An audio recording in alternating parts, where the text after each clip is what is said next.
mempersembahkan serial Sandiwara Radio Misteri Mak Rompang. Misteri Mak Rompang. Misteri Mak Rompang.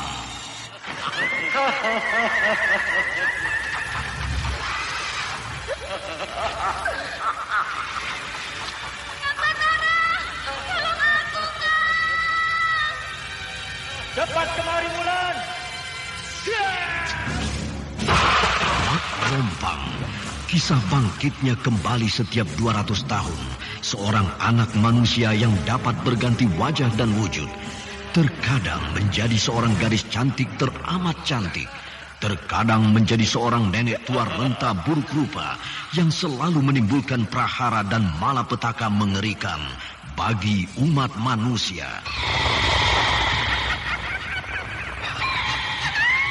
Bahaya, kita dalam bahaya. Sudah, cepat tinggalkan tempat ini. Tunggu Kamira, aku mau menutup warung dulu. Jangan pikirkan warungmu, pikirkan nyawamu. Hei, menjauh. Tuk Tunggal bilang menjauh. Takut itu berawa panas. Tuk Tunggal ada di mana, Wira? Tuk Tunggal berada di dalam kabut. Hei, menyingkir semua. Menyingkir keluar dari desa.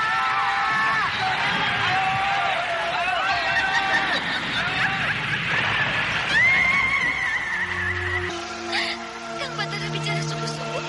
Iya, karena saya mencintaimu, Wulandari. Mak Rompang diselingi pula tawa ria penuh canda serta kisah cinta kasih yang penuh dengan liku-pilu kehidupan dari dua insan manusia. Awas di belakangmu, Wulandari.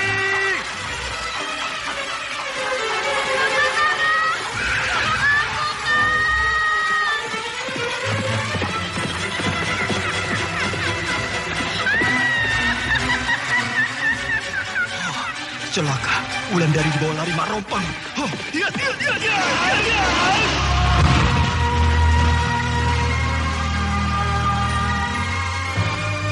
Didukung artis-artis terkenal Ferry Fadli, Yvonne Rose, Anna Sambayon, dan sederet bintang-bintang terkenal lainnya.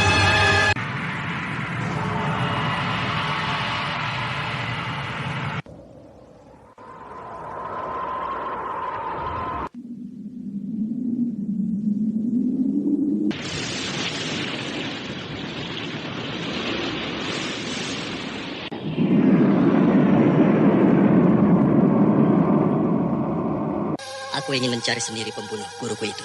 Tapi Kanjeng, kami mohon supaya Kanjeng tetap berada di dusun Panggalo ini. Andai saja Nyi Guru masih hidup, pasti kita bisa memecahkan isi kitab ini dengan mendengarkan petunjuk-petunjuk beliau. Ikutilah episode ke-20, Kitab Dua Mustika. Naskah karya Asmadi Syafar, teknik dan montase Iman Adyaswara. Dengan sutradara Denny Denhas. Seri yang ke-13 ini didukung para pelaku Bambang Jeger sebagai Raden Wangsadirja, Lili Nur Indasari sebagai Gandini, Anda Ferry sekarang Fadli masih sebagai mendengarkan Batara, Sandiwara Radio Yvonne di Rose channel sebagai Memori Wulandari, 80. dan pembawa cerita Denny Denhas. Pada kisah yang lalu diceritakan, Gandini dan Raden Wangsadirja akhirnya digiring ke Keraton Panggalo untuk menghadap kepada Batara. Walaupun sebenarnya mereka sudah bersiap-siap untuk pergi meninggalkan ibu kota Panggalo itu. Sementara di Mentilin telah terjadi lagi huru-hara dan bencana yang mengerikan. Bencana itu disebabkan oleh Mak Rompang. Ketika itu pula, Anindya menemui Batara di pendopo agung Keraton Panggalo. Anindya menceritakan kejadian yang sangat memilukan hatinya, yaitu dengan tewasnya Aki Japa Ardana dan Rahayu, kedua orang yang selama ini sangat disayangi dan dicintai oleh Anindya. Silakan jalan terus, Raden Wangsadirja. Kemana kami harus berjalan? Ke pendopo agung. Baik. Saya menghaturkan sembah ke hadapan Kanjeng Gusti Batara. Sembahmu aku terima, prajurit. Saya membawa 2 orang bangsawan dari Keraton Dharmasraya untuk dihadapkan kepada Kanjeng Gusti Batara. Iya, kami menghaturkan sembah ke hadapan Kanjeng Gusti Batara. Kemarilah. Baik, Kanjeng Gusti. Dengan rasa takut yang luar biasa, Gandini dan Raden Wangsadirja beringsut maju dari duduk mereka sampai ke dekat singgasana Batara. Raden Wangsa dan Gandini duduk dengan sikap hormat. Namun Gandini mendongakkan kepalanya ke arah Batara, sehingga Gandini dengan jelas melihat siapa yang duduk di samping Batara. Sementara Raden Wangsa sejak tadi menundukkan kepalanya. Dia tidak berani lagi menantang muka Batara seperti hari-hari yang lalu. Lama hal itu dilakukan Gandini, seolah-olah dia terpaku memandang wajah yang cantik jelita tersebut. Tundukkan kepalamu, Gandini. Batara memperhatikan kita. Kau harus bersikap sopan kalau mau selamat keluar dari cengkraman mereka. Aku sedang memperhatikan perempuan yang duduk di samping Batara itu, Raden Wangsa. Sudahlah. Jangan kau pedulikan yang terjadi di sekeliling kita. Kita sedang berada di dalam kekuasaan mereka. Yang penting kita bisa selamat. Raden Wangsa Dirja. Saya, Kanjeng Gusti. Apa maksudmu mengunjungi ibu kota Panggalo ini? Kami ingin berjalan-jalan di kerajaan yang baru ini, Kanjeng Gusti. Kenapa? Kami mendengar dari orang-orang yang baru datang dari ibu kota Panggalo bahwa negeri ini sangat indah. Dan ternyata setelah kami melihat negeri ini, ternyata memang indah. Kau berbohong, Raden Wangsa. 2 hari yang lalu kau bicara lain di hadapanku. Bahkan kau bersikap seolah-olah aku adalah orang suruhanmu. Maaf, Kanjeng Gusti Batara. Itu karena kebodohan saya, sehingga saya bersikap begitu. Kau berbohong padaku. Padahal niatmu kemari ingin mengatakan supaya kerajaan ini tunduk kepada kerajaan Dharmasraya. Bukankah begitu? Ternyata Batara tahu niat kita, Gandini. Kenapa kamu diam, Raden Wangsa? Kalau kau tetap diam, berarti betul apa yang aku tuduhkan padamu. Dan sebagai seorang bangsawan kerajaan Dharmasraya, kau tentu sudah tahu hukuman apa yang akan aku jatuhkan padamu. Dan apa maksudmu datang kemari, Gandini? Aku ingin mengucapkan terima kasih ke hadapan Kanjeng Gusti atas pertolongan Kanjeng Gusti padaku beberapa bulan yang lalu di Pelabuhan Batanghari. Kalau saja bukan Kanjeng Gusti yang menolongku, aku rasa hari ini aku sudah tidak bisa menghirup udara lagi.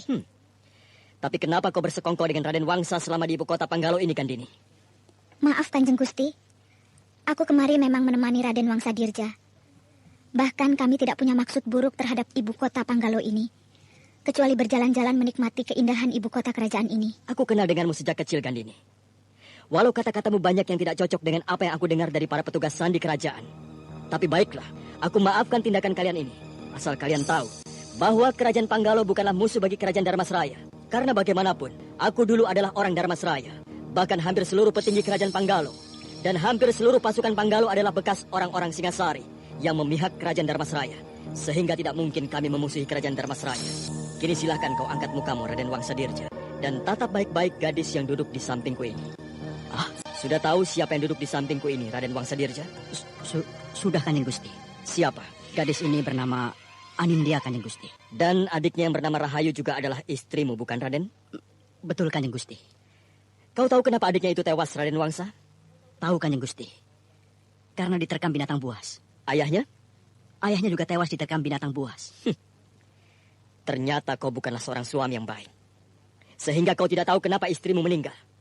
Bahkan kau tidak peduli terhadap istrimu. Dan aku tidak tahu, apakah sikapmu terhadap istrimu ini juga begitu? Atau karena kau sudah kebanyakan istri, sehingga kau bingung mengurus mereka? Maaf, Kanjeng Gusti. Kami sudah lama bercerai. Oh, jadi kalian sudah lama bercerai. Tapi kenapa kalian melancong bersama-sama kemari? Dan bahkan kalian tidur di dalam satu kamar, di dalam satu penginapan. Luar biasa. 2 orang yang tidak punya hubungan suami istri, berjalan berdua kemana-mana, bahkan tidur pun di dalam satu kamar. Kami tidak melakukan hal-hal yang terlarang, Kanjeng Gusti. Aku tidak mempersoalkan itu, Gandini. Bagiku terserah saja. Apa yang kau lakukan bersama bekas suamimu itu. Hanya yang aku sayangkan, kalian tidak pernah sadar kalau hal itu sebenarnya tidak pantas kalian lakukan. Maaf, Kanjeng Gusti. Saya... Gandini, aku seorang raja di sini. Aku sedang bicara. Tidak ada yang berani menyela pembicaraanku, dan jangan kau sela pembicaraanku. Maafkan saya, Kanjeng Gusti. Dengan sangat sinis, Batara mengungkapkan hal yang mereka sebenarnya tidak pantas dilakukan sebagai 2 orang yang bukan suami istri. Bahkan seolah-olah Batara sedang mengadili mereka. Sehingga Gandini dan Raden Wangsa Dirja tunduk ke bumi, menahan malu yang tidak terhingga. Lalu secara perlahan-lahan, Batara mulai mengalihkan bicaranya kepada kematian adik Anindya yang bernama Rahayu. Bahkan Batara sangat terkejut ketika Raden Wangsa menceritakan bahwa Rahayu dia tinggalkan bersama Ki Sabrang di desa Tegalsari. Ketika dia pergi menghadap ayahnya di keraton Dharmasraya. Dan ketika dia pulang ke Tegalsari, dia dapatkan Rahayu hilang bersama Ki Sabrang. Bahkan beberapa hari kemudian, Rahayu terdapat tewas di hutan Gunung Dempo bersama ayahnya yang bernama Aki Jaba Ardana. Sedangkan Ki Sabrang baru muncul Setelah sebulan Rahayu dimakamkan, lalu dengan serius Batara mengungkapkan bahwa dia mulai curiga pada Ki Sabrang. Karena mungkin saja Ki Sabrang yang membunuh Rahayu. Sementara Gandini mendengarkan dengan tegang. Gandini tahu kemana arah bicara Batara. Dengan tenang Batara menceritakan siapa sebenarnya orang yang bernama Mak Rompang. Sepengetahuanku, bahwa bila orang itu telah menjadi budak Mak Rompang, maka di lengannya ada tanda. Tanda itu berbentuk gambar bunga kemboja. Bahkan ada juga lambang itu berada di tengkuknya. Celaka, Batara tahu. Bahkan kalau dia lihat ada lambang bunga kemboja di tengkukku, maka celakalah aku. Orang-orang semacam ini sangat berbahaya. Di saat bulan purnama penuh, dia akan berubah menjadi serigala siluman. Bila dia tidak bisa mendapatkan darah segar sebagai penawar ilmu yang sedang mengamuk di dalam dirinya. Dan aku menduga, Ki Sabrang adalah salah satu di antara budak Mak Rompang ini. Tidak usah kalian memeriksa lengan dan tengkuk kalian. Karena aku yakin, tidak ada di antara yang hadir di sini mempunyai lambang bunga kemboja itu. Syukur, sehingga orang tidak akan memeriksa tengkukku. Baiklah, kalian berdua aku izinkan untuk meninggalkan ibu kota Panggalo ini. Suatu saat aku ingin juga mencari Ki Sabrang itu. Aku ingin melampiaskan dendam lamaku yang belum sampai aku laksanakan terhadap diri bajingan tua itu. Terima kasih atas perkenan Kanjeng Gusti terhadap kami. Sehingga kami bisa meninggalkan ibu kota Panggalo dengan tenang. Dan sekali lagi kalian ingat, bahwa Panggalo tidak mempunyai permusuhan dengan Dharmasraya. Tapi bila kami diganggu, maka kami tentu tidak akan tinggal diam. Ternyata Batara itu juga berbaik hati pada kita. Sehingga kita dilepaskannya. Padahal dia sudah tahu apa niat kita datang ke Panggalo. Sehingga sudah sepantasnya dia menangkap kita. Aku sudah lama kenal dengan Batara. Dia itu laki-laki licik. Kalau tidak licik, tidak mungkin sekarang dia menjadi seorang raja. Anda sekarang masih mendengarkan Sandiwara Radio di channel Memori 80. Kau mau kemana, Gandini? Aku mau ke Mentilin. Bukankah kita akan pergi sama-sama ke Tegal Sari menemui Ki Sabrang? Aku ingin melihat keadaan Mentilin dulu. Aku khawatir, karena Ki Wista sendirian mengurus Mentilin yang sedang kacau. Silakan saja, Raden pergi ke Tegal Sari menemui Ki Sabrang. Baik, biar Ki Sabrang bagianku. Nah, Raden Wangsa, aku menuju ke arah kiri. Hus, hus, hus. Ya. Kalau aku ikut ke Tegal Sari, maka Raden Wangsa akan tahu siapa aku. Karena Ki Sabrang pasti akan mengatakan bahwa bukan dia saja yang menjadi budak Mak Rompang, tapi juga aku. Lalu Raden Wangsa akan melihat lambang bunga kemboja di tengkukku. Siapa perempuan itu? Rasanya aku kenal dia. Hus, hus, hus, hus. Hus.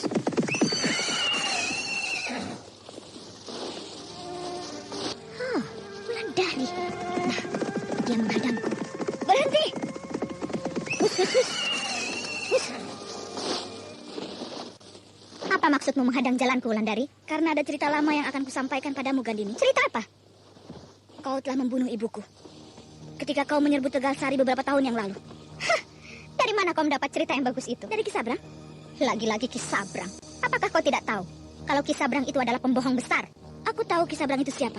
Tapi cerita ini aku dengar sendiri dari seorang prajurit Ki Sabrang yang menyaksikan pembunuhan yang kau lakukan terhadap ibuku. Jadi kau betul-betul percaya pada cerita bohong itu? Turun kau dari atas kudamu. Mari kita mengadu jiwa. Baik. Hop. Aku terima tantanganmu, tapi kau harus ingat bahwa tuduhanmu itu salah. Hiat, hop, hiat, hop, hiat, hiat, hop, hiat, hop. Tidak aku sangka kalau ilmu perempuan ini sudah begitu tinggi. Hanya dalam 2 kali serangan, dia dapat menendang dadahku. Hari ini sampailah ajalmu di tanganku, Gandini. Hiat. Dia kini menggenggam selendang biru di tangannya. Ada 2 besi baja digandulkan di ujung selendang itu. Aku tahu, itu adalah senjata yang sangat ampuh. Aku harus cepat berdiri. Aku tidak mau mati konyol di tangan bangsat ini. Hop, ya! Dengan cepat Gandini bangun dari jatuhnya. Dia bangun dengan salto 2 kali. Sementara Wulandari mengejar sambil melompat tinggi ke udara. Lalu dengan cepat Wulandari sudah berdiri di hadapan Gandini. Bahkan kini, Wulandari sudah siap melepaskan senjata ampuhnya itu. 2 gandulan besi baja siap menghunjam di kening Gandini. Gandini dan Raden Wangsa Dirja dibebaskan dari hukuman oleh Batara. Namun dalam kesempatan itu, Batara mempertemukan Raden Wangsa Dirja dengan Anindya. Sehingga Raden Wangsa sangat terkejut. Karena Anindya adalah kakak istri Raden Wangsa yang bernama Rahayu.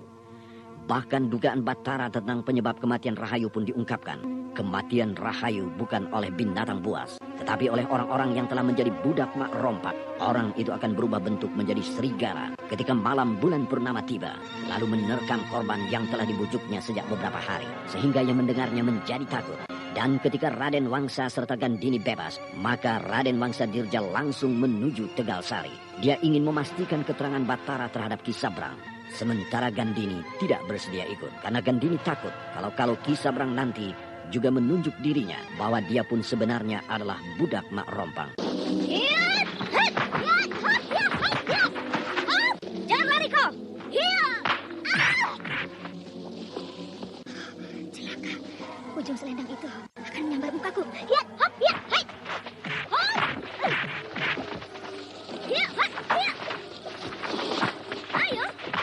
kenapa kau selalu mengelak? Hadapi aku, lawan aku. Aku tidak mau membunuh orang yang tidak mau melawanku.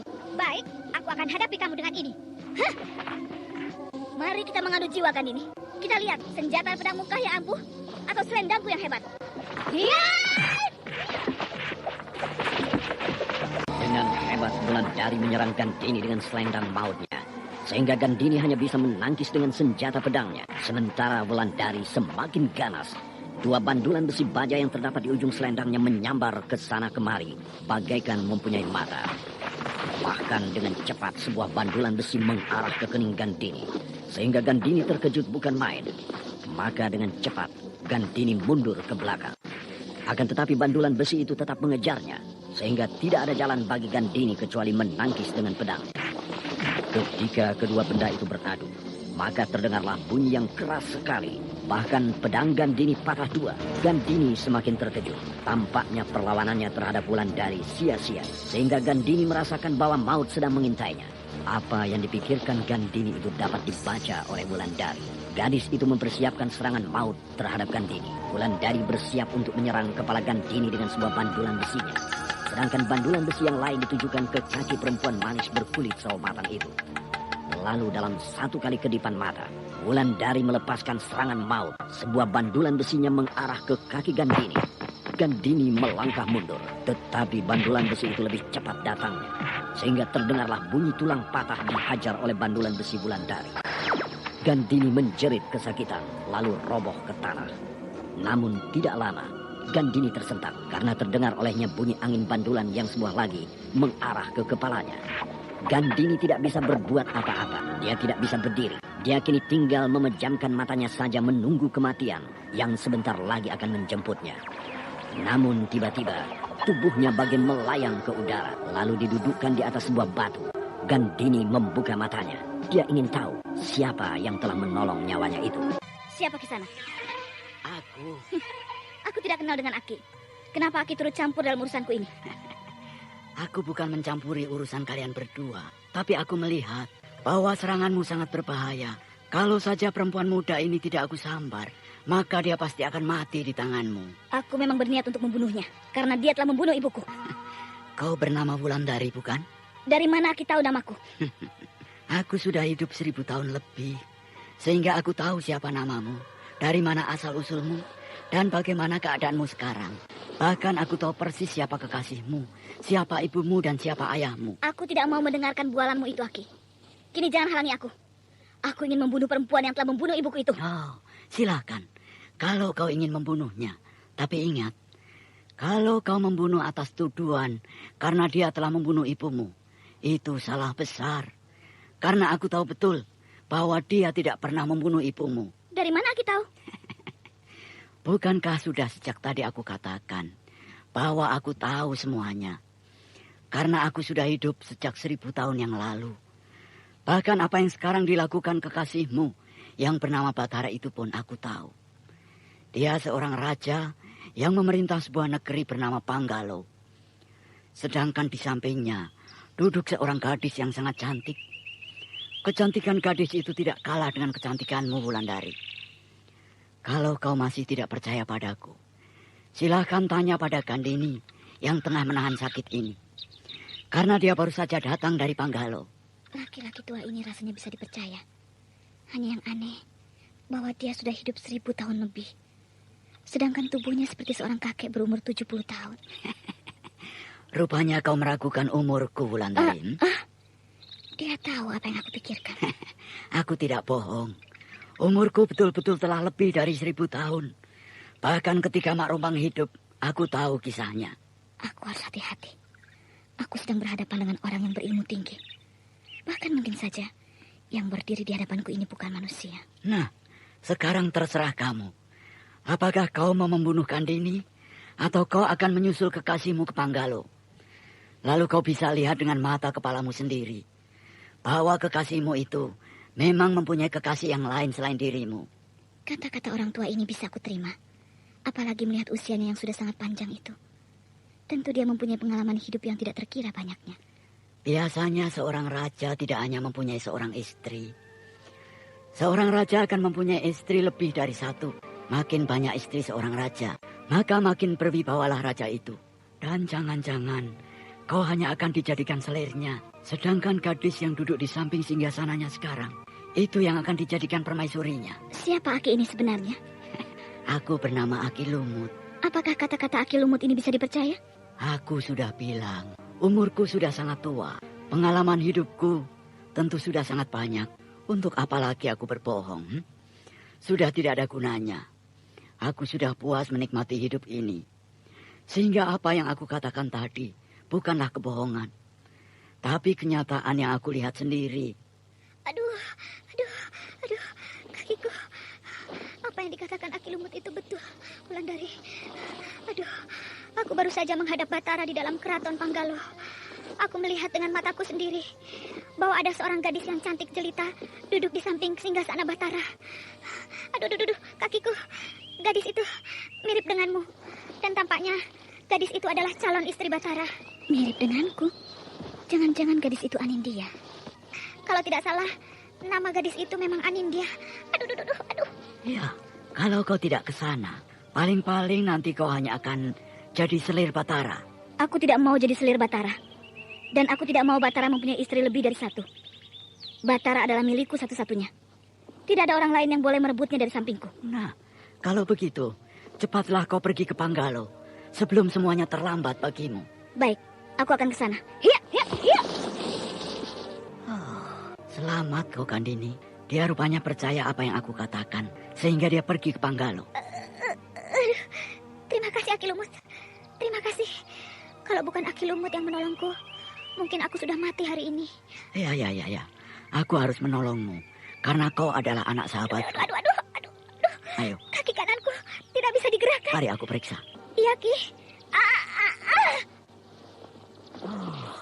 Kau terkena senjatanya Kandini, sehingga tulang kakimu patah. Apakah senjatanya itu berbahaya, Ki? Tidak.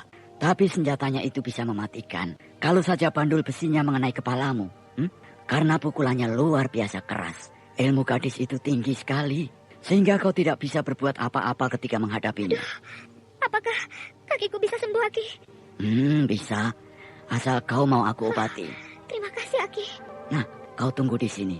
Akan aku cari ramuan untuk diikatkan pada tulang kakimu yang patah ini. Iya, Ki. Aki Lumut mencoba mengobati kaki kanan Kandini yang patah terkena serangan Wulandari. Ramuan yang dibuat oleh Aki Lumut diborehkan pada tulang kering yang patah itu. Lalu diikatnya kuat-kuat dengan sebilah kayu. Sedangkan untuk menahan rasa sakit, Aki Lumut memberikan ramuan lain untuk diminum oleh Gandini. Sementara itu, Raden Wangsa Dirja sudah sampai di Tegal Sari. Raden Wangsa Dirja langsung menemui Ki Sabrang yang sedang duduk termenung di pendopo rumahnya. Ketika laki-laki tua itu melihat Raden Wangsa, tampak wajahnya harap-harap cemas. Namun dipaksanya juga untuk tersenyum sebagai tanda hormat kepada Raden Wangsa Dirja. Selamat siang, Raden Wangsa. Selamat datang di Tegal Sari. Selamat siang. Apa kabar, Den? Kabar buruk. Tampaknya Raden Wangsa tidak gembira hari ini. Apakah kabar buruk itu datangnya dari Dharmasraya? Bukan, tapi dari Panggalo. Hah? Kerajaan yang baru berdiri itu, Raden Wangsa? Iya, aku baru saja dari sana. Syukurlah dia tidak marah padaku, sehingga aku selamat dari makiannya. Raden Wangsa menatapku tajam sekali, seolah-olah aku akan ditelannya. Apakah hari ini dia juga marah padaku? Anda sekarang masih mendengarkan Sandiwara Radio di channel Memori 80. Dari Panggalo itu, Den. Hampir-hampir saja aku ditangkap di sana, Ki Sabrang. Tapi mati sekalipun, aku tidak peduli padamu, Den. Aku tidak memikirkanmu sekarang. Yang aku pikirkan adalah nasibku yang semakin buruk. Bahkan kau sendiri tidak bisa menolong nasibku ini. Setiap saat aku bisa diusir dari Tegal Sari ini oleh Kandini. Apa yang kau pikirkan, Ki Sabrang? Aku bingung memikirkan nasibmu, Raden Wangsa. Bahkan aku pikir, Kita perlu memberi pelajaran pada kerajaan Panggalo itu. Kerajaan itu adalah kerajaan yang kuat dan makmur. Sulit bagi kita untuk memberi pelajaran pada mereka. Siapa Raja Panggalo itu, Den? Tidak usah kau pikirkan siapa rajanya. Yang perlu kau pikirkan adalah bahwa yang duduk di samping Raja Panggalo itu adalah Anindya. Anindya? Apakah gadis itu jadi permaisurinya? Aku tidak tahu. Tapi begitu aku melihat Anindya, aku teringat pada almarhum istriku Rahayu. Rahayu mati secara mengerikan. Aku juga menyesal atas kematian Rahayu yang tidak aku sengaja, Den Wangsa. Semoga saja Raden tidak akan tahu peristiwa yang mengerikan itu. Ki Sabrang. Iya, Den. Apakah Ki Sabrang percaya pada makhluk jadi-jadian? Maksud Raden? Ya, misalnya babi jadi-jadian, harimau jadi-jadian, monyet jadi-jadian, serigala jadi-jadian. Agak sulit untuk mempercayainya, Den. Karena saya belum pernah melihat sendiri. Tapi kalau mendengar cerita orang, ya sering juga, Den. Tapi bukankah menurut cerita orang, makhluk jadi-jadian itu berasal dari manusia? Ya, menurut cerita orang, memang begitu, Den. Biasanya mereka itu menuntut suatu ilmu. Apa yang mereka cari, Ki Sabrang? Sampai mereka mau menuntut ilmu seperti itu? Ya, macam-macam, Raden.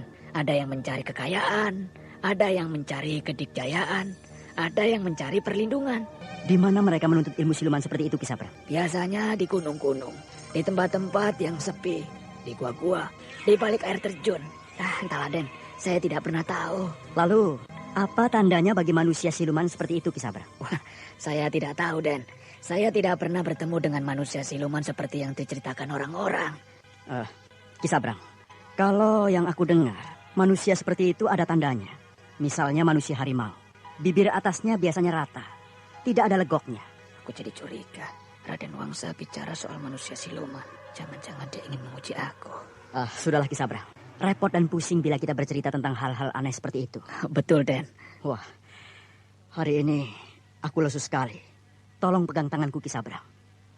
Nah, ulurkan tanganmu. Tarik aku. Aku ingin bangun dari dudukku. Baik, Den. Iya. Maaf. Aku menarik lengan bajumu sehingga robek. Tidak apa-apa, Den. Di lengan kananmu ini ada lambang bunga kemboja. Ini hanyalah lambang perguruanku, Raden Wangsa. Bunga kemboja lambang suatu perguruan? Betul, Raden. Perguruan kami bernama Perguruan Bunga Kemboja. Lalu perguruan itu juga mengajarkan orang bisa merubah dirinya menjadi serigala? Maksud Raden? Perguruan Bunga Kemboja adalah perguruan yang bisa merubah orang menjadi serigala siluman. Setiap malam purnama orang yang menuntut ilmu itu harus mencari korban manusia. Dan kau adalah salah satu dari serigala siluman itu.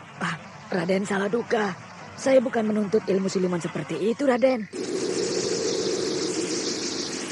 Raden Wangsa Dirja sedang menyelidiki tentang diri Ki Sabrang yang bisa berubah menjadi serigala siluman. Namun Ki Sabrang membantahnya.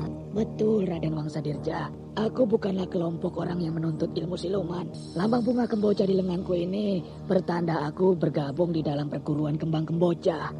Apakah betul keterangan Ki Sabrang ini? Kalau saja aku tuduh terus dia, aku tidak punya bukti apa-apa tentang dirinya.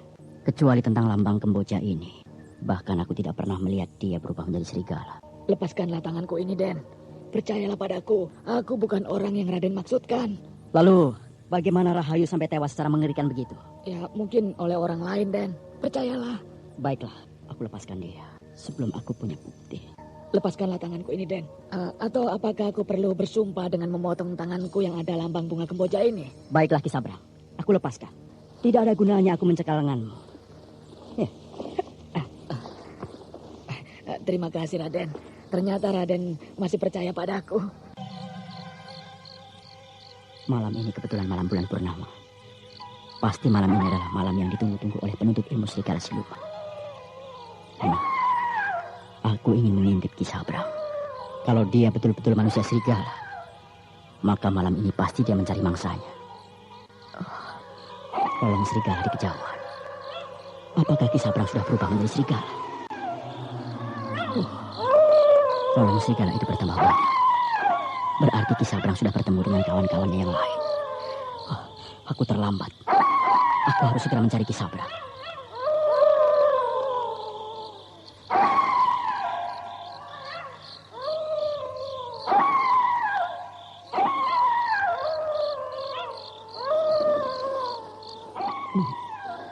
Aku harus segera mencegah Ki Sabrang sebelum dia mencari mangsa dan membunuhnya.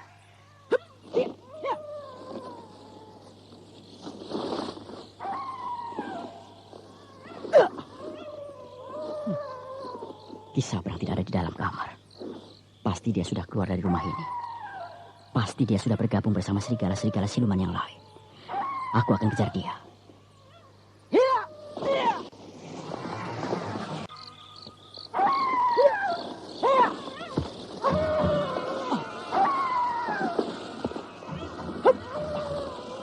Pengawal, Raden Wangsa memanggil saya. kemari kamu.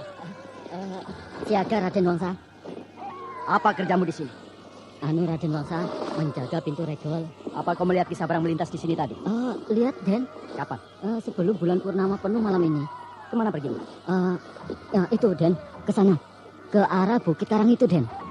Apakah Ki Sabrang pergi sendirian ke sana? Oh, tidak, Raden. Tapi dia pergi dengan seorang perempuan muda. Siapa perempuan muda itu? Wah, saya tidak kenal, Raden. Celaka. Mari temani aku. Kita kejar bangsat itu. Siaga, Raden Wangsa. Dengan cepat Raden Wangsa Dirja berlari ke arah Bukit Karang, diikuti oleh seorang pengawal yang sudah siap dengan senjata tombaknya. Sementara di tengah malam itu, tidak terdengar suara apa-apa, kecuali suara lolong anjing di kejauhan, serta suara binatang malam. Malam semakin larut. Bulan purnama sudah sejak tadi bersinar terang. Sinarnya yang keperakan menyiram seluruh desa Tegal Sari yang penduduknya sedang tidur nyenyak. Dari kejauhan sudah tampak puncak Bukit Karang. Namun di puncak bukit itu tidak ada tanda-tanda kehidupan, sehingga Raden Wangsa Dirja menjadi ragu. Tidak ada tanda-tanda ada orang di puncak bukit itu, pengawal. Mungkin kamu salah lihat. Mungkin Ki Sabrang tidak ke puncak bukit itu. Wah, tapi setiap malam bulan purnama Ki Sabrang selalu kemari. Setiap malam bulan purnama? Betul, Raden Wangsa Dirja. Ki Sabrang selalu pergi ke puncak bukit itu dengan seorang perempuan. Dan bila pagi hari, Ki Sabrang selalu pulang sendirian. Lah, sedangkan perempuan yang menemaninya itu entah kemana perginya, Den. Kenapa baru sekarang kau katakan padaku, pengawal? Maaf, Raden Wangsa. Saya tidak berani bicara apa-apa. Karena Ki Sabrang adalah petinggi desa Tegal Sari ini. Mari kita naik ke puncak bukit itu. Kita harus menyelamatkan nyawa perempuan yang dibawa Ki Sabrang. Baik, Raden.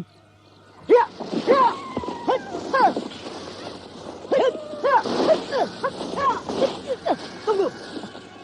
Ada apa, Raden? Kita sudah sampai di puncak bukit Karang. Betul, Raden. Dan di puncak bukit ini tidak ada Ki Sabrang. Wah, Den, tempat ini sepi dan sunyi. Perhatikan di balik batu karang itu. Ada puluhan mata serigala. Betul, Raden. Mata puluhan serigala itu bersinar biru kemerah-merahan. Den, binatang apa itu? Kita sedang berhadapan dengan puluhan serigala siluman. Hati-hati, pengawal. Kita tidak boleh gegabah menghadapi siluman-siluman serigala ini. Siaga, Raden Wangsa. Mari kita maju perlahan-lahan. Siaga, Raden. Raden Wangsa, serigala-serigala siluman ini sudah mengepung kita.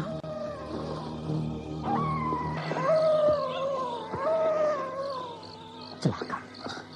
Apakah malam ini kita akan jadi mangsa mereka? Raden, serigala-serigala ini semakin rapat mengepung kita. Pergunakan tombakmu, pengawal. Usir mereka. Ya, siaga, Den.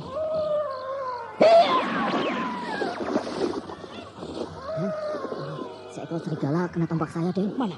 Itu, Den. Serigala yang paling besar. Mungkin itu rajanya ya, Den, ya. Lihat.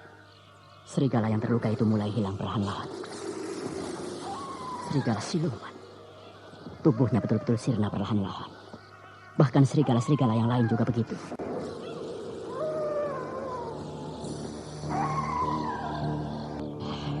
Kini semua serigala siluman itu sudah hilang dari puncak bukit karang ini. Den, Raden, lihat itu. Siapa yang berdiri di atas batu karang itu? Ki Sabrang. Den, itu di kaki Ki Sabrang terbaring tubuh seorang perempuan. Mari kita naik ke atas batu karang itu. Siaga, Den.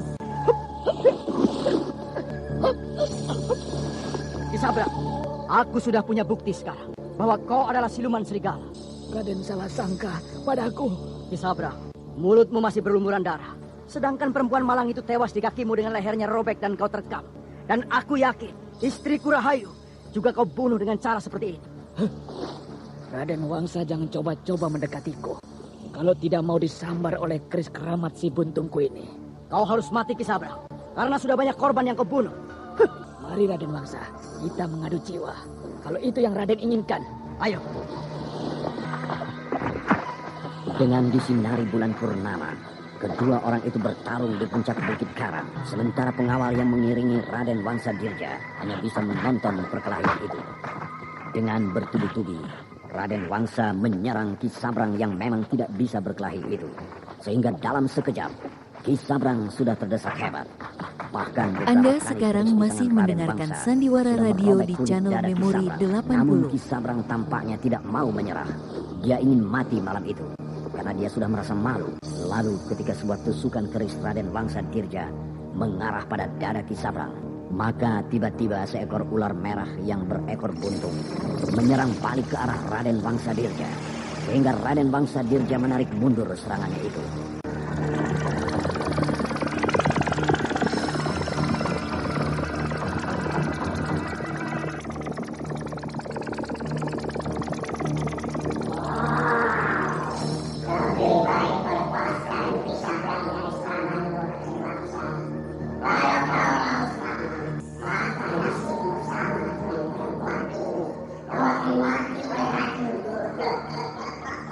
Siapa kau sebenarnya?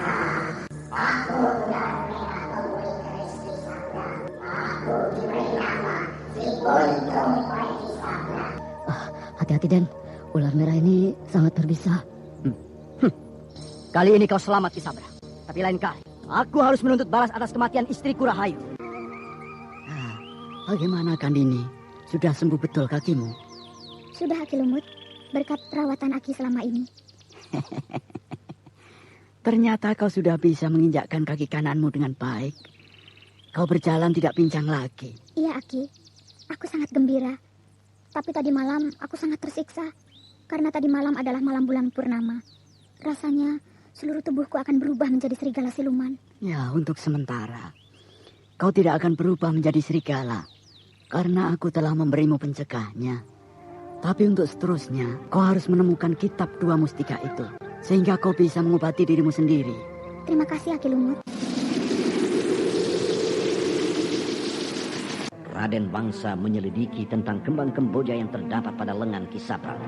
Bahkan Raden Wangsa Dirja mulai menuduh Ki Sabrang. Akan tetapi dengan raut wajah yang sangat memelas, Ki Sabrang mengelak tuduhan itu. Ketika malam tiba, ketika tengah malam bulan purnama, Raden Wangsa mencari Ki Sabrang ke kamarnya. Akan tetapi Ki Sabrang tidak ada di dalam kamar. Sehingga Raden Wangsa Dirja menduga bahwa Ki Sabrang sedang keluar mencari mangsa. Karena pada malam bulan purnama itu, orang-orang yang mempunyai lambang bunga kemboja di lengannya akan mencari mangsa. Raden Wangsa Dirja bersama dengan seorang pengawal mencari Ki Sabrang ke puncak Bukit Karang. Di sana mereka temui Ki Sabrang dengan puluhan serigala siluman. Raden Wangsa ingin sekali membunuh Ki Sabrang. Akan tetapi tiba-tiba Ki Sabrang dilindungi oleh seekor ular merah yang buntung ekornya. Bahkan ular merah itu mengancam Raden Wangsa. Bila Raden Wangsa meneruskan niatnya, sehingga selamatlah Ki Sabrang dari ancaman kematian. Sementara itu, Gandini sudah mulai berangsur sembuh patah kakinya. Berkat pengobatan yang dilakukan oleh jelmaan belut putih yang bernama Aki Lumut. Apakah kau masih ingat petunjukku dulu, Gandini? Tentang apa, Ki Lumut? Tentang kitab dua mustika itu. Ingat, Aki, bahwa di dalam kitab itu ada petunjuk. Bagaimana caranya menghilangkan pengaruh Mak Rompang pada diriku.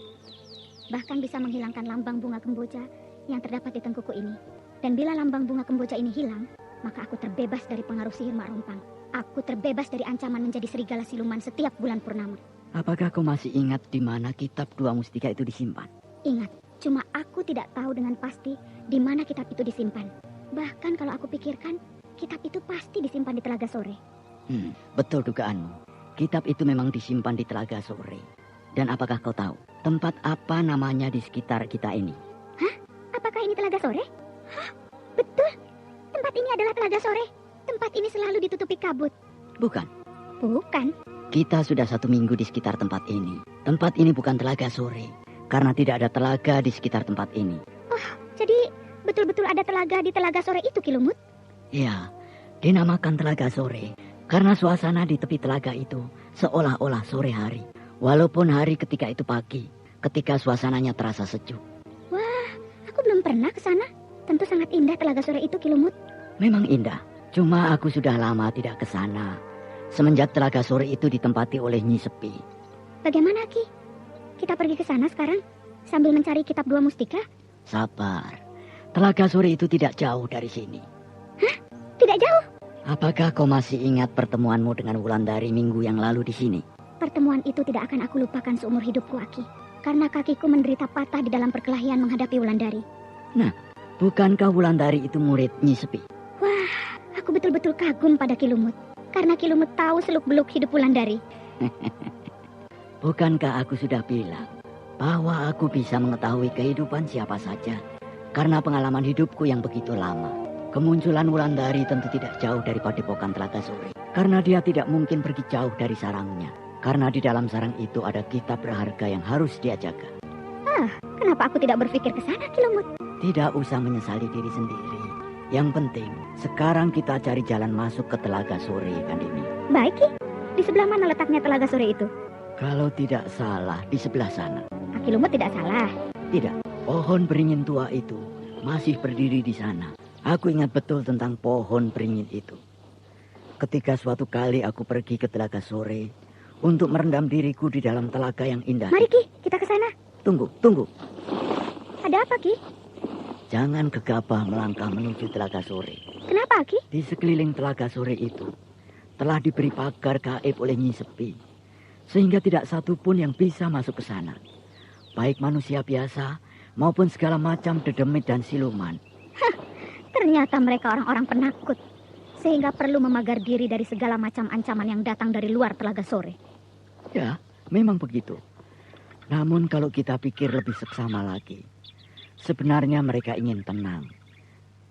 Sehingga mereka bisa mempersiapkan diri dengan baik untuk menghadapi Mak Rumpang. Apalagi mereka sekarang mempunyai kitab dua mustika itu. Kalau hanya manusia biasa, mereka tidak akan takut. Karena ilmu mereka sangat tinggi. Dan kau sudah merasakannya seminggu yang lalu ketika menghadapi Wulandari, bukan? Betul juga ya. Kalau kau sudah tahu keadaan sekeliling Telaga Sore ini. Nah, mari kita ke sana. Mari, Ki. Dengan sangat hati-hati, Gandini berjalan bersama dengan siluman belut putih yang menjelma menjadi seorang laki-laki tua bernama Aki Lumut. Mereka menuju pohon beringin tua yang terletak di sebelah utara tempat mereka berbincang-bincang tadi. Suasana hutan di siang hari itu sangat sepi. Tidak ada satupun binatang hutan yang dijumpai. Seolah-olah binatang-binatang itu takut terkena pagar gaib yang masih terbentang mengelilingi Telaga Sore. Ketika kedua orang itu sampai di bawah pohon beringin tua, mereka berbelok ke arah timur dengan hati-hati. Dan setelah mereka berjalan agak lama, tampaknya mereka tidak mendapat rintangan apa-apa. Sehingga mereka bertambah yakin bahwa mereka akan bisa masuk Telaga Sore dengan aman. Akan tetapi tidak lama kemudian terdengar jeritan keduanya. Lalu tampak dua tubuh terlempar ke udara dan jatuh terhempas di dekat akar pohon beringin tua itu.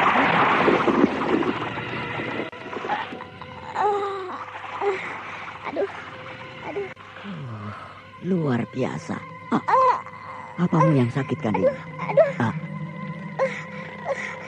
Kakiku yang patah itu sakit lagi, Ki. Coba, mari. Aku lihat. Iya, Ki. Aduh.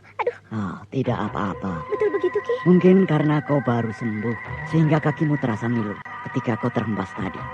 Nah, cobalah kau berdiri. Lalu kau coba berjalan dengan kakimu ini. Baik, Ki. Hop.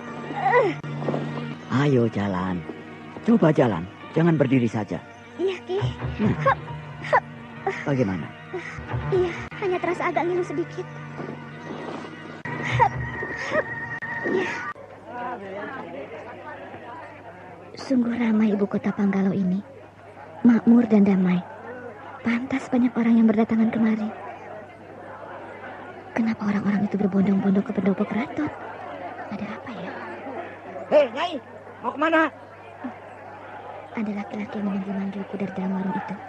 Hei, Nyai, ini kakakmu. Mau kemana lagi? Mereka menyapa dengan kurang ajar. Ayolah, Nyai. Mari, kemari. Suamimu ada di sini. Lebih baik aku datangi orang-orang itu dan aku beri pelajaran supaya mereka kapok. Nah, begitu. Mari duduk dekat suamimu yang ganteng ini, ya. Kenapa Nyai yang cantik ini melotot melihat aku? Hah? Sudah lupa dengan suamimu ini? Hah? Dia sedang meneliti wajah yang brewokan itu, Kupa. Sehingga dia ingin mencukur brewokmu. Nih, lagi untuk kalian.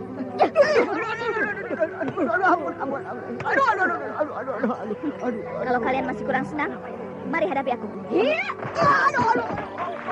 bangun kamu. Kamu bilang bahwa kamu suamiku. Ayo. Suamiku tidak pengecut seperti ini. Ayo, hadapi aku. Aduh, Nyai. Maafkan aku, Nyai. Tadi kamu bilang kamu suamiku. Ayo berdiri. Aku ingin tahu sejauh mana kehebatan ilmu yang kau miliki. Baru aku akui sebagai suamiku. Maaf, Nyai. Saya hanya main-main, Nyai. Nyai, maafkan saya juga, Nyai. Aduh. Rupanya begini sopan santun penduduk kerajaan Panggalo yang dikatakan orang aman dan makmur, tapi dipenuhi oleh orang-orang kurang ajar seperti kalian ini. Maaf, Nyai. Kami tidak akan mengulangi lagi, Nyai. Sudahlah, Nyai. Mereka sudah babak belur, Nyai Hajar. Bahkan mereka sudah minta maaf. Maafkanlah mereka, Nyai. Kisanak siapa? Aku pemilik warung nasi ini, Nyai. Apakah begini tingkah laku pengunjung warungmu setiap hari? Tidak juga, Nyai.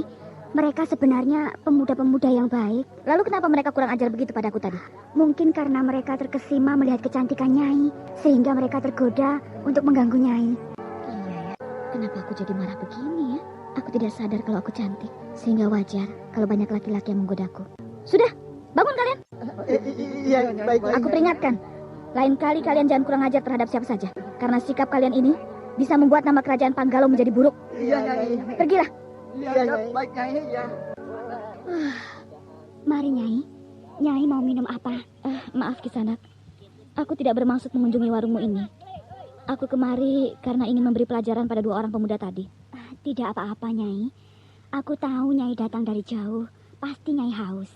Apakah Nyai mau minum? Baiklah, aku memang haus. Nah, ini Nyai. Silakan minum. Terima kasih.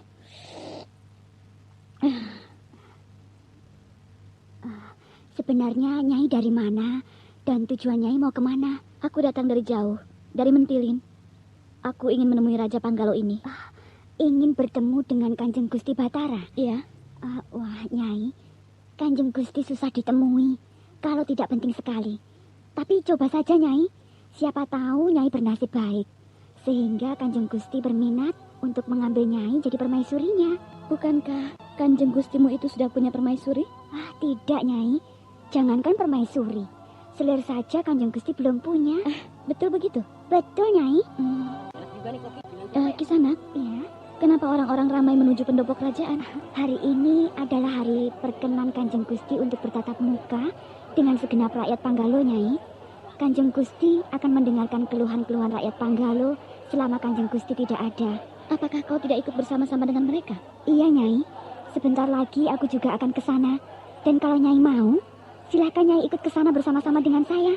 Apakah ada keluhan yang akan kau sampaikan pada rajamu? Tidak, Nyai. Aku ke sana hanya ingin melihat Kanjeng Gusti. Karena Kanjeng Gusti sangat gagah. Siapa nama Nyai yang cantik ini? Wulandari. Nama yang bagus. Apakah Nyai berminat ikut aku ke pendopo menghadap Kanjeng Gusti? Boleh. Wulandari sudah sampai di ibu kota kerajaan Panggalo. Sesampai di sana, terjadi kericuhan antara Wulandari dengan dua orang pemuda yang sedang duduk di sebuah warung. Akhirnya kedua pemuda itu babak belur dihajar oleh Wulandari. Sementara di dekat Telaga Sore, Gandini dan Akil Lumut sedang mencoba memasuki padepokan tersebut. Tetapi keduanya gagal ketika Akil Lumut dan Gandini melanggar pagar gaib yang dipasang oleh almarhum Nyi Sepi. Seluruh kaula yang ingin menghadap Kanjeng Gusti diharap diam.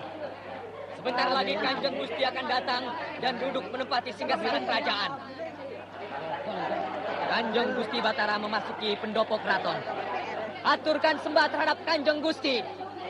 Kami mengaturkan sembah ke bawah kaki Kanjeng Gusti Batara yang agung. Sembah kalian aku terima.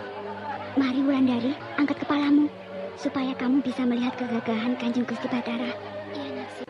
Ayo, angkat kepalamu. Sejak tadi aku sudah mengangkat kepalaku.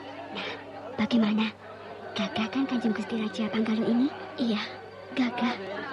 Apakah ada di antara kalian yang hadir akan menyampaikan keluh kesah padaku hari ini? Ada? Kenapa tidak ada yang bicara, Narsi? Mungkin dari mereka tidak ada keluh kesah selama ini, sehingga tidak ada yang ingin bicara. Anda sekarang masih mendengarkan Sandiwara Radio di channel Memori 80. Wajah Raja, karena sudah sekian bulan kami ditinggalkan oleh beliau. Bukan main. Mereka semua sangat mencintai Kang Batara. Sehingga mereka datang berbondong-bondong kemari. Semua rela meninggalkan pekerjaan kami hari ini. Hanya untuk bisa menatap wajah beliau. Seperti aku. Aku juga rela menutup warungku untuk hari ini. Oh, begitu. Bolehkah saya menyampaikan sesuatu terhadap Kanjeng Gusti? Silakan. Pertama-tama saya mengaturkan sembah ke hadapan Kanjeng Gusti. Sembahmu aku terima. Nah, bicaralah. Akhir-akhir ini, saya sering mendengar bahwa banyak gangguan terhadap kerajaan Panggalo ini, Kanjeng Gusti. Sehingga membuat saya dan juga penduduk yang lain menjadi resah. Maka pada kesempatan ini, saya ingin mendaftarkan diri menjadi prajurit Panggalo, Kanjeng Gusti. Supaya saya bisa menyumbangkan tenaga demi keamanan kerajaan Panggalo ini.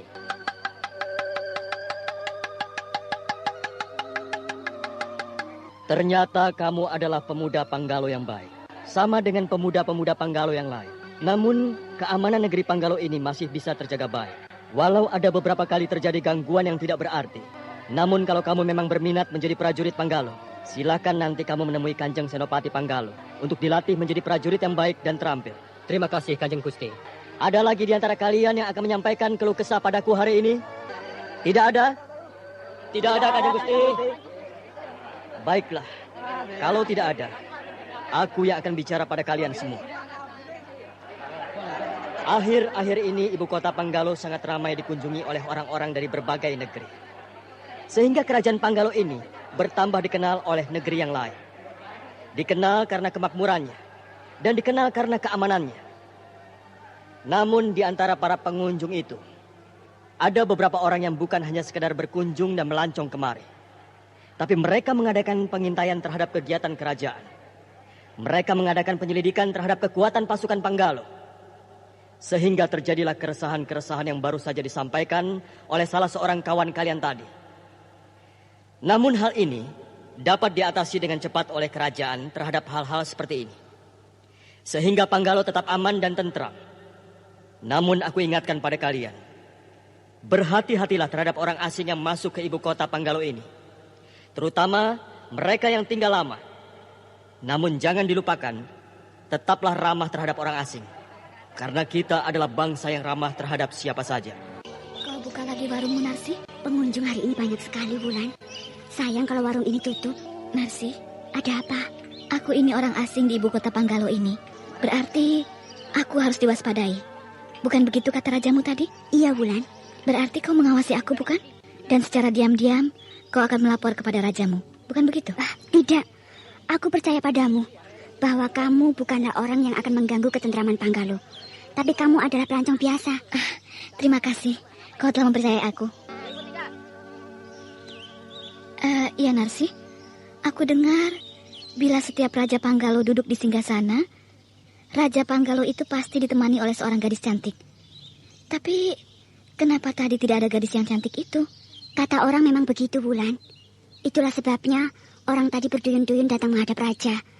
Tapi mereka, juga aku tertipu. Karena kami tidak bisa melihat gadis cantik itu. Karena dia tidak hadir di samping Kanjeng Gusti Raja Panggalo. Jadi betul apa yang dikatakan orang itu? Kata orang memang begitu. Siapa nama gadis yang berbahagia itu, Narsi? Entahlah, Wulan.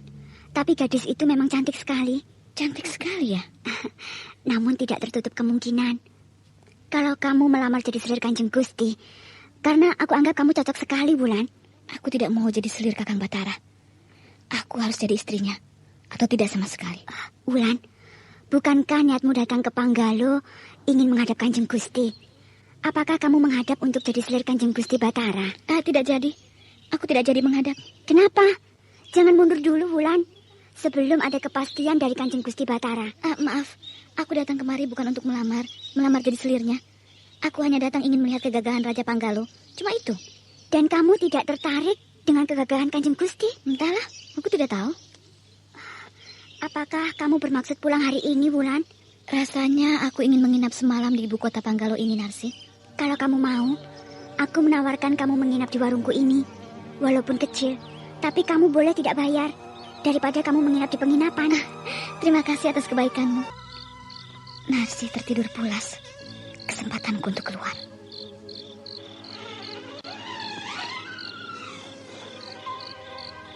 Ibu kota Panggalo sangat sepi. Tidak ada satupun penduduk yang keluar rumah. Hanya ada beberapa orang prajurit yang melonda. 2 orang prajurit itu akan melewati tempatku ini. Aku harus bersembunyi.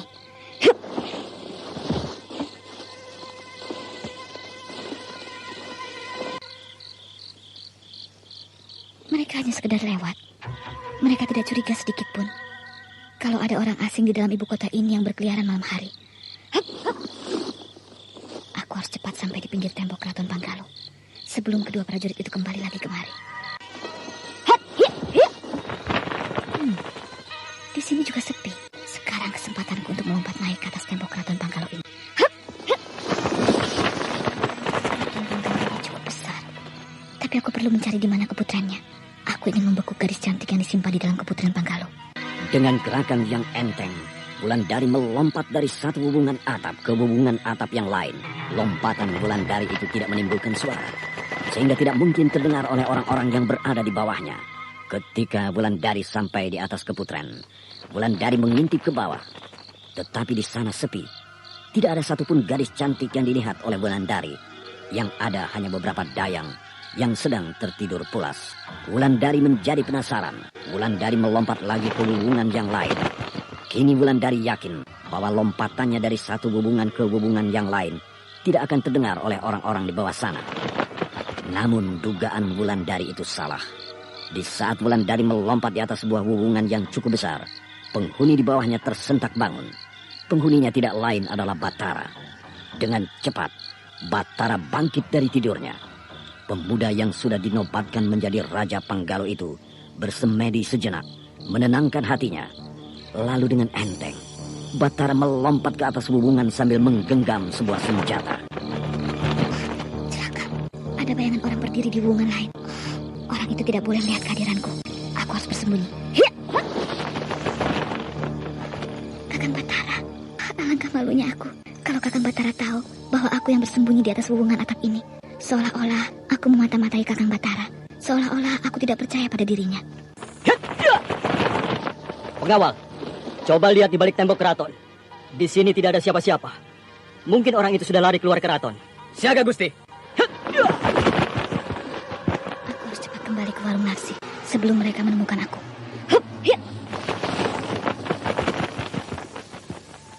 Narsi, apa ada orang asing yang menginap di warungmu ini? Ada. Laki-laki atau perempuan? Perempuan. Kemana dia tadi malam? Dia tidak kemana-mana. Dia tidur di dalam warungku malam tadi.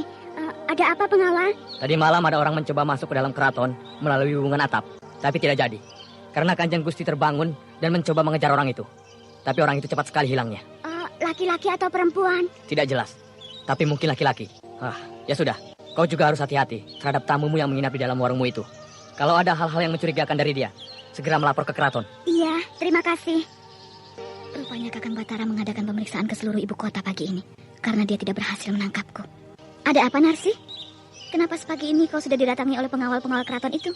Mereka mencari orang yang diduga mau masuk ke dalam keraton tadi malam, Wulan. Oh, tapi kau tidak usah khawatir. Kau aman di sini. Aku akan membelamu bila mereka mencoba menangkapmu. Bahkan kalau kamu tertangkap pun, Kanjeng Gusti akan terkesima melihat kecantikanmu, Wulandari. Semoga saja. Tapi tadi malam kamu tidak kemana-mana, kan? Tidak. Jadi kalian dipukuli oleh orang asing itu? Betul, Kanjeng Gusti. Kenapa kalian sampai dipukulinya? Hanya soal sepele, Kanjeng Gusti. Dan kalian tidak bisa membalasnya? Ilmu perempuan itu tinggi sekali, Kanjeng Gusti. Oh, orang itu perempuan. Hebat sekali dia. Di mana dia menginap? Di warung Narsi, Kanjeng Gusti. Kamu yakin? Yakin, Kanjeng Gusti. Bahkan saya yakin bahwa perempuan itulah yang mencoba naik ke hubungan atap keraton Panggalo ini, Kanjeng Gusti. Pengawal, siaga Kanjeng Gusti. Tangkap dan bawa kemari orang asing yang menginap di warung Narsi sekarang juga. Siaga Kanjeng Gusti. Bawa Wulandari keluar malam hari, lalu memasuki keraton Panggalo dari atas hubungan atap. Namun sebelum dia turun ke dalam, Batara tersentak dari tidurnya. Dengan cepat Batara keluar dan melompat ke atas hubungan atap. Sesampai di atas atap, Batara tidak melihat apa-apa, kecuali kesunyian malam. Sementara Wulandari tidak menemukan apa yang dicarinya. Keesokan harinya Batara memerintahkan kepada pengawalnya untuk menangkap orang yang menginap di warung Narsi. Orang itu tidak lain tidak bukan adalah Wulandari. Aku rasa sudah cukup aku menikmati indahnya ibu kota Panggalo ini, Narsi. Dan aku ingin meneruskan perjalananku. Waduh, kamu mau kemana, Wulandari? Aku seorang pengembara. Aku pergi menurutkan arah kakiku melangkah saja, sehingga aku tidak tahu harus kemana. Apakah kamu tidak berminat menghadap Kanjeng Gusti? Atau kamu tidak berminat membuka warung seperti aku ini, Wulan? Supaya kecantikanmu sampai pada Kanjeng Gusti. Lalu Kanjeng Gusti datang ke warungmu, hanya ingin melihat kecantikanmu, Wulan. Dan aku berani menjamin bahwa kamu pasti diambil jadi selir Kanjeng Gusti. Tidak usah, Narsi. Sejak kecil aku tidak pernah bercita-cita jadi istri seorang raja. Wah, sayang sekali, Wulan. Kamu tidak mau menggunakan kecantikan wajahmu untuk memikat Kanjeng Gusti Batara. Aku sebenarnya sangat senang berkenalan denganmu. Walau perkenalan kita sangat singkat. Hanya 1 hari 1 malam saja. Tapi entah kenapa, aku tiba-tiba merasa sudah lama berkawan denganmu. Sehingga kalau kamu betul-betul akan pergi dari ibu kota Panggalo ini, aku sangat sedih, Wulan.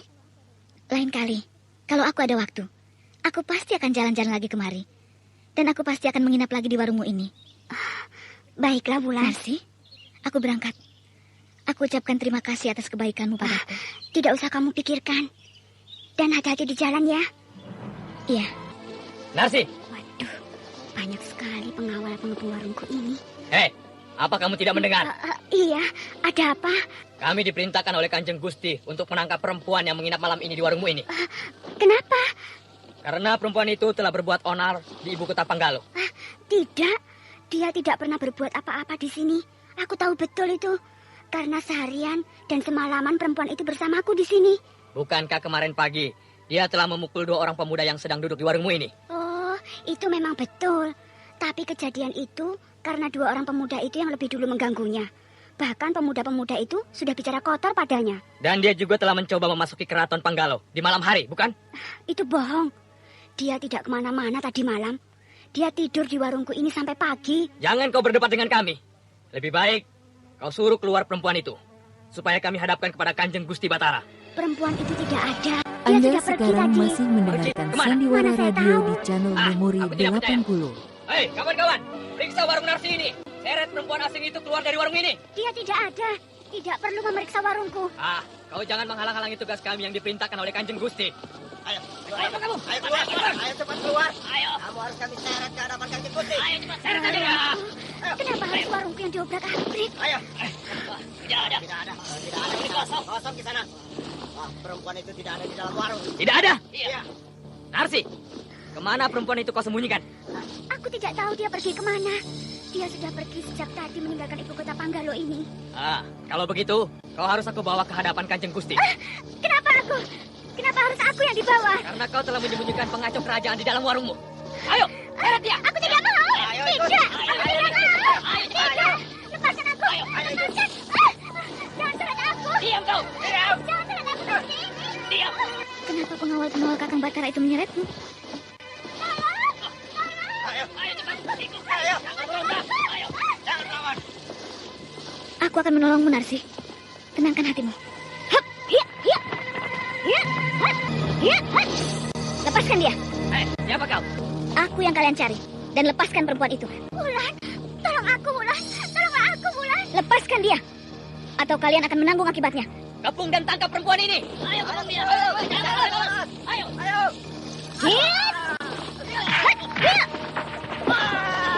Dan kau pemimpin prajurit-prajurit ini. Ayo, ya? lari semua. Ayo maju. Ayo lari. Biar aku putar tanganmu. Narsi, Wulan, akhirnya kau kembali datang untuk menolongku. aku diberitahu oleh seseorang di jalan tadi bahwa kau ditangkap oleh para pengawal keraton. Itu sebabnya aku kembali dan menolongmu. Kejadian ini adalah karena aku.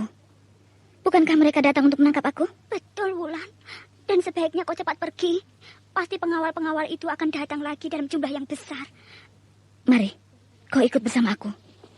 Daripada kau mendapat bahaya lagi di sini. Tidak apa-apa, Wulan. Panggalo negeriku. Aku tidak bisa berpisah dari negeri. Tapi kau dalam bahaya. Tidak apa-apa. Kanjeng Gusti pasti akan bertindak bijaksana. Kau sajalah yang pergi. Kalau begitu, kita kembali ke warungmu saja. Kita tunggu para pengawal itu datang menangkap aku. Kau tidak perlu cemas. Aku sudah siap menghadapi mereka. Kakang Batara, saya ingin menyampaikan sesuatu. Apa yang akan kau sampaikan padaku, Anindya? Sudah 2 minggu saya berada di dalam keraton Panggalo ini, Kakang. Iya, 2 minggu. Sudah cukup rasanya saya tinggal di dalam keraton ini. Sehingga saya ingin pergi meninggalkan keraton Panggalo ini, Kakang. Pergi? Kau mau pergi kemana, Anindya? Saya akan pergi ke tempat yang saya anggap tenang bagi saya, Kakang. Pergi? Apakah di dalam keraton ini kau tidak merasa tenang, Anindya? Keraton ini cukup indah, Kakang Batara. Dan saya sudah terbiasa hidup di dalam keraton seperti ini. Tapi hati saya terasa kosong. Saya tidak pernah merasa tentram. Sama seperti yang pernah saya alami di dalam keraton Purwaka dulu. Itu sebabnya saya ingin pamit. Saya ingin pergi ke tempat yang bisa membuat hati saya tenang. Seperti di lereng Gunung Dempo. Sayang, kini lereng Gunung Dempo juga tidak bisa memberikan ketenangan di dalam hati saya. Karena Ramanda dan adik Ayu sudah tidak ada lagi di dunia ini. Saya kini tinggal sendiri, Kakang. Saya tidak punya siapa-siapa lagi. Saya hidup sebatang kara, Kakang Batara. Bukankah sejak pertama kau datang kemari, aku sudah mengatakan padamu bahwa kau bebas tinggal di dalam keraton Panggalo ini, Anindya. Kau tidak usah pergi ke tempat lain lagi. Kau sudah aku anggap sebagai adik sendiri. Tapi saya tidak mendapatkan ketenangan di sini, Kakang Batara. Mari, kita bicara dari hati ke hati, Anindya. Mari. Maaf, Kakang Batara. Saya ingin pergi.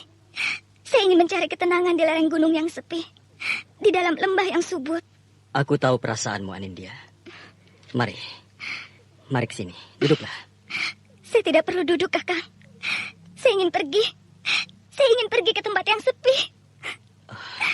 Anindya, apa yang mengganggu perasaanmu sampai kau ingin meninggalkan keraton Panggalo ini? Katakanlah, andai aku bisa menenteramkan hatimu, akan aku usahakan. Boleh aku pegang tanganmu, Anindya? Boleh, Kakang. Mari, duduk di dekatku, Anindya. Apakah saya boleh duduk di samping Kakang? Kenapa tidak? Karena Kakang Batara adalah seorang raja yang dihormati dan disembah oleh seluruh penduduk Panggalo. Kau adalah adikku. Tidak ada yang tidak boleh kau lakukan di sini. Anindya menangis. Aku tidak tahu apa yang membuat hatinya sedih begini. Kakang Batara, apakah Kakang Batara ingat pertama kali kita bertemu? Ya, ingat. Kita bertemu di dalam istana Purwaka, di dalam istana Rakitanding. Saya sangat malu ketika itu. Ketika saya... Anindya kembali menangis. Tanpa kesedihannya tidak bisa dibendung. Kalau saya renungkan pertemuan saat itu, saya menjadi sangat malu, Kakang. Karena Kakang selalu menyamakan saya dengan Wulandari. Kenapa kau ingat itu, Anindya? Karena rasa malu itu yang membuat perasaan saya tidak tenang bila berhadapan dengan Kakang. Saya ingin tempat yang tenang, jauh dari rasa malu yang selalu mengejar-ngejar saya. Bukankah aku tidak pernah mentertawakanmu, Anindya? Bahkan kejadian itu sudah lama berlangsung, sehingga tidak perlu kita ingat-ingat lagi. Tapi saya tetap merasa malu, Kakang. Saya malu sekali. Aku tidak mengerti apa yang dimaksud oleh Anindya. Kakang Batara. Ya. Boleh saya bertanya, Kakang? Bertanyalah. Apakah Kakang Batara marah kalau saya bertanya? Loh, kenapa harus marah? Karena Kakang seorang raja. Aku tidak tahu apa yang bisa membuatku marah. Pertanyaanmu saja aku tidak tahu. Kakang, ada orang menuju kemari. Apakah saya pantas duduk di dekat Kakang seperti ini? Tidak apa-apa, tenang saja. Saya mengaturkan sembah kehadapan Kanjeng Gusti. Sembahmu aku terima. Ada apa, Ki Awuk? Maaf, Kanjeng Gusti. Perempuan yang Kanjeng Gusti suruh tangkap sudah berada di pendopo. Tinggal menunggu keputusan Kanjeng Gusti. Baik, Ki Awuk. Aku akan segera ke sana. Saya permisi, Kanjeng Gusti. Ya, silakan. Mari kita ke pendopo, Anindya. Kita urus pengacau tadi malam. Maaf, Kakang. Sebaiknya saya di sini saja. Tidak pantas saya menemani Kakang dalam urusan negara ini. Baiklah, kau tunggu di sini. Nanti aku akan menemuimu lagi.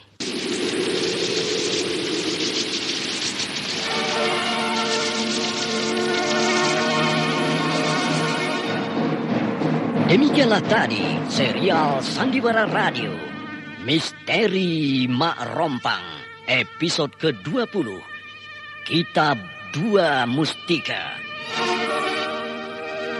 Dipersembahkan oleh Denhas Adia Suara bekerja sama dengan PT Sinar Effendi Murni, produsen tablet obat kuat Aladina, obat terlambat bulan Menpas Kapsul, tablet obat kuat dan pegalinu Duta Rema, dan jamu godok Cap Gorilla.